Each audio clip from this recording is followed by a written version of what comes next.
তহবিল কাটছাঁটের পর এবার যুক্তরাষ্ট্রের হার্ভার্ড বিশ্ববিদ্যালয়ে বিদেশি শিক্ষার্থী ভর্তির সুযোগ বাতিল করল ট্রাম্প প্রশাসন। যেসব বিদেশি শিক্ষার্থী ভর্তি আছেন, স্থানান্তর না করলে তারা হারাবেন বৈধতা। একে বেআইনি পদক্ষেপ বলে অবশ্য মন্তব্য করেছে হার্ভার্ড কর্তৃপক্ষ। দ্বিতীয় মেয়াদে যুক্তরাষ্ট্রের প্রেসিডেন্ট হিসেবে দায়িত্ব নেয়ার পর সম্প্রতি হার্ভার্ড বিশ্ববিদ্যালয়ে ভর্তি, শিক্ষানীতি সহ বেশ কিছু বিষয়ে শর্ত দেন ডোনাল্ড ট্রাম্প। তবে তা মানতে রাজি না হওয়ায় বিশ্ববিদ্যালয় কর্তৃপক্ষের ওপর চড়াও হন ট্রাম্প। ইহুদি শিক্ষার্থীদের প্রতি বৈষম্যমূলক আচরণ ও জাতিগত হয়রানির অভিযোগে কমানো হয় $265 কোটি তহবিল। এ বিষয়ে আদালতের দ্বারস্থ হয় হার্ভার্ড কর্তৃপক্ষ।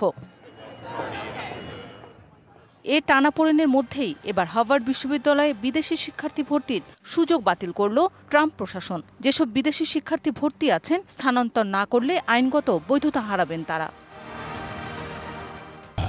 বাংলাদেশের শক্তিশালী থার্মিক স্টিল বার ফেমাস স্টিল লিমিটেড। সামাজিক যোগাযোগ মাধ্যম এক্সে যুক্তরাষ্ট্রের homeland security secretary Kristi Noem লিখেছেন, আইন মেনে চলতে ব্যর্থ হওয়ায় হার্ভার্ড বিশ্ববিদ্যালয়ের বিরুদ্ধে এই পদক্ষেপ। এটি যুক্তরাষ্ট্রের সব বিশ্ববিদ্যালয় ও শিক্ষা প্রতিষ্ঠানের জন্য একটি সতর্কবার্তা। মার্কিন প্রশাসনের এমন সিদ্ধান্তের নিন্দা জানিয়ে একে বেআইনি পদক্ষেপ বলে মন্তব্য করেছে হার্ভার্ড কর্তৃপক্ষ। গত শিক্ষাবর্ষে প্রায় 7,000 বিদেশি শিক্ষার্থী ভর্তি হন হার্ভার্ড বিশ্ববিদ্যালয়ে, যা মোট শিক্ষার্থীর 27.2%।